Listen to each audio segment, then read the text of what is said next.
The COVID-19 pandemic has ravaged the U.S. economy with millions out of work.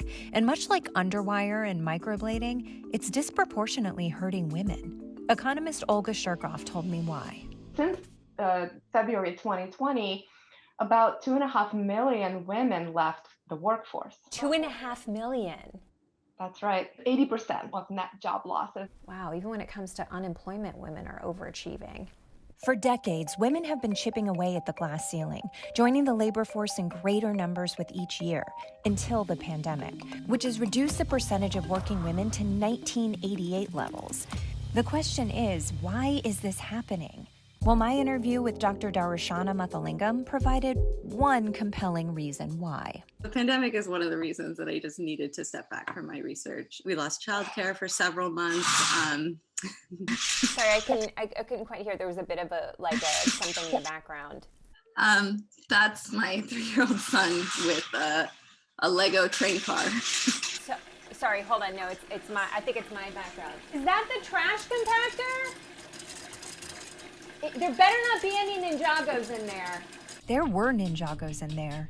And thanks to school closures and childcare disruptions, mothers are stepping back from the workforce in large numbers, and not because they want to. I think we really need to move away from this idea of personal choice. Like, if you have to choose between bringing home a paycheck to feed your family and, avoiding a deadly disease, that's not a choice. No, it's not. And it doesn't matter if you're young, old, black, white, or that slick bitch in the next apartment that keeps eyeing my husband.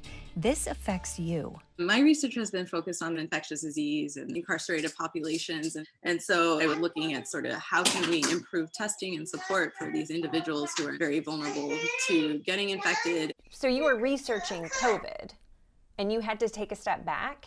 Yeah, it was a very difficult decision. God, think of all that you could have accomplished in this past year if you had full-time COVID-safe childcare.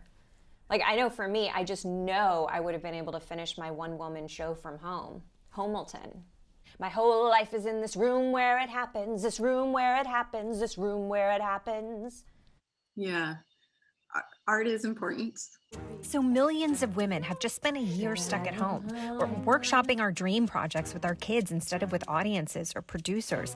And much like a stoned Elon Musk tweet, this could affect the whole economy. Women leaving the workforce means that these women are now losing the skills that they had and becoming less productive. And so that could affect actually the entire economy and economic growth for years to come. Even women who are still working are experiencing sort of hidden burdens that they're doing this dual role. Can I have a snack? No, you can't have a snack. You just ate.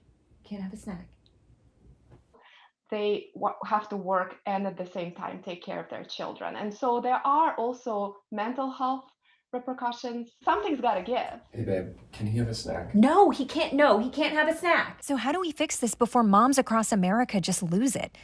Asking for a friend. I can have a snack. No, you can't. Yeah, you know what? It. Have a snack. Have a snack. Have all the snacks. Dr. Shurkoff says it's going to take a lot of work. COVID-19 highlighted and exacerbated long-standing structural gender and racial and ethnic gaps that need to be addressed. And not to mention, women, I think, have learned how. Yes. Oh my goodness. You want me to Google? We're looking up a Pokemon. Oh. Which is my other new PhD level area of expertise. So where was I? Yes, if we would like to see things get better, we need institutions, policymakers to pay attention to childcare and expand access to childcare. Shoot, I had a question off of that, actually. Sorry, maybe my producer, Sarah, the question off of the women. I definitely have it written down in here. I remember when we came up with that question. Yeah. Sorry. But yeah, you got your hands full. It's okay. Oh boy. Okay, I come prepared. Here we go. But mommy's working. Well, one thing is certain. The pandemic has shown us that the system is broken and women need institutional support. Something has to be done. Probably by someone who doesn't have kids at home.